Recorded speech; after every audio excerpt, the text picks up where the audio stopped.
You're a new mortgage broker and you're trying to decide where would be the best place to hang my license. If you're an existing broker, you're looking to shop the market to see if another brokerage would be right for me.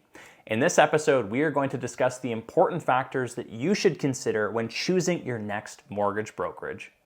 This is the Saskatchewan Real Estate Podcast.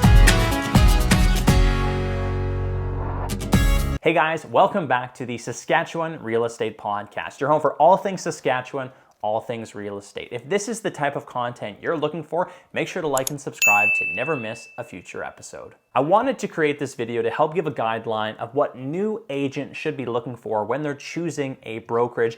And if you're an existing agent, this might be helpful if you've been with a company for a long time and are now looking for a change. Coming up, I'll cover off the four most important factors that you should consider when choosing a brokerage: commission, training, technology, marketing, and a bonus point at the end that I think is critical that no one else is really going to talk about. So let's kick it off. Number one, commission structure. The most obvious on the list is the commission structure. Every brokerage has a different commission structure, and they all vary in the types and styles and how they pay brokers. If you haven't yet joined a brokerage, you might not yet know that most brokerages don't pay you. You pay the brokerage. This means that for every time that you complete a file, you're going to pay a percentage of your commission to the company that you're working under. The commission you pay can range anywhere from 5% to 50% of the commission earned, and maybe more in some cases as you're beginning. If you're brand new, it's not very likely that the brokerage is going to allow you to pay a very small amount of commission. This is because of how much work it's going to be to train you to be an effective mortgage broker. Now, obviously, you want to keep as much commission as you can, but you have to factor in other components to the brokerage, like number two on our list, training, and how much commission you're willing to sacrifice in order to get good training. If you're an existing broker, you're already out of the basic training phase, but you still might be looking for a brokerage that offers training that will allow you to increase your volume, and in a lot of cases, you're going to be looking for a brokerage that offers the lowest commission split, while also making sure that the brokerage you're under is paying you all of your volume and funding ratio bonuses. If they're not, you have to factor that in. Some brokerages will also do a capped commission model, meaning that once you pay a certain amount of commission, anything above that will be yours to keep.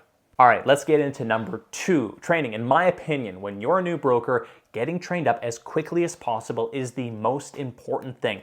Nothing else on this list matters until you're trained. The faster you become a mortgage expert, the easier it's going to be to connect with clients, referral partners, and generate more business for yourself. It's also important that you're adequately trained to understand the mortgage products that you're putting your clients in. The licensing that you take as a mortgage broker does not get you prepared at all to actually broker mortgages in the real world. There is a massive amount of information that you're going to have to take in, and then you're going to need some solid support from your brokerage through the training and the mentors that they provide in order to survive your first year and beyond. So when interviewing brokerages about training, there's a few things I would suggest.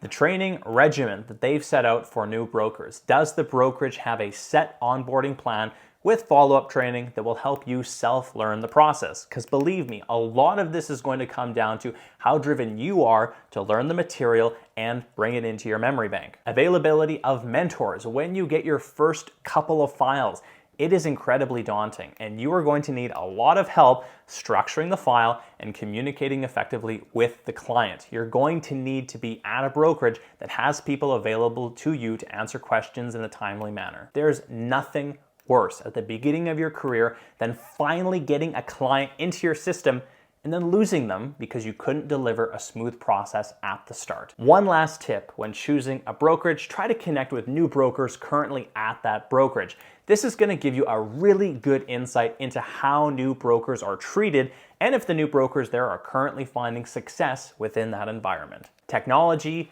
and tools. Different brokerages are going to have different models that they're going to run for their technology. In some places, you are going to get a dedicated email, website, CRM system, and phone number. This is great at the beginning because instead of having to get all of these things set up on your own, you're able to step into this tech and get right into trying to find clients. There is a big drawback to this model, however. If you ever decide to leave the brokerage, all this tech and client information belongs to the brokerage. If you spent years collecting client data, using a phone number and email, it can be really tough to surrender these things if you need to move brokerages. Alternatively, there are brokerages that don't require you to use an email provided by the company, and you can set up your own personal web domain, CRM system, and phone number. This is tough at the beginning because it takes a long time to get these systems put in place, but it can pay dividends in the future as you have more ownership over your mortgage business. Marketing and lead generation. As you're entering the industry, there might be an expectation that the brokerage that you're joining is going to be passing along a lot of leads to you.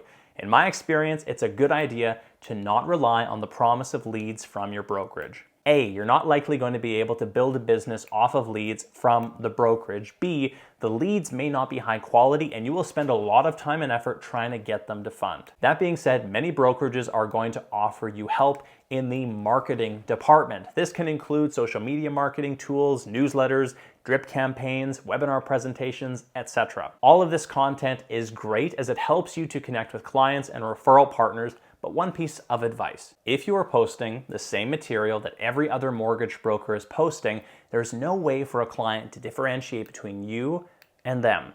The secret sauce of marketing is to find out what makes you unique and helping clients connect to that uniqueness. I know that's pretty vague, but from my personal experience, the people who do the best with marketing are able to tap into something that's unique about their personality. This then helps clients connect to that person, and that connection is going to help you generate business. So while marketing materials are great, keep in mind that you are still going to have a lot of the legwork to do when it comes to marketing your business. And lastly, we'll call it Ron's bonus note, and maybe the most important one: does the brokerage you're joining pass the vibe check? In your gut, as you're interacting with the brokerage, the people who work there, the technology, their online presence, does it feel like it's a good fit for you? So much of our life is spent at work. It's critically important that you feel supported on your individual journey and that the brokerage that you're working at aligns with that. After you're done this episode, I would highly suggest you take out a pen and paper and make a list of the things that are most important to you.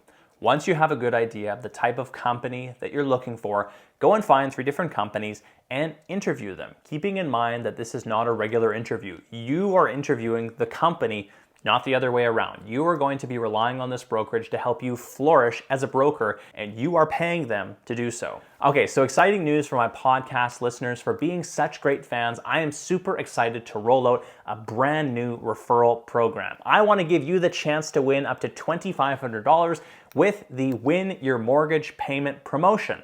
How do you get entered? For every referral that you send to me that leads to a phone call, you will get entered into a monthly draw where BRX Mortgage will pay your mortgage or rent payment up to $2,500. Simply tell your friends, family, colleagues, anyone that you can talk to about mortgages that I offer great advice, and to reach out. During our call, when I ask them how did they hear of me and they mention your name, I'll put your name into the draw. Email introductions work great for this. Simply pass along my email, ron@ronqmortgage.ca. Tell them to send me a message. There's no limit to the amount of entries.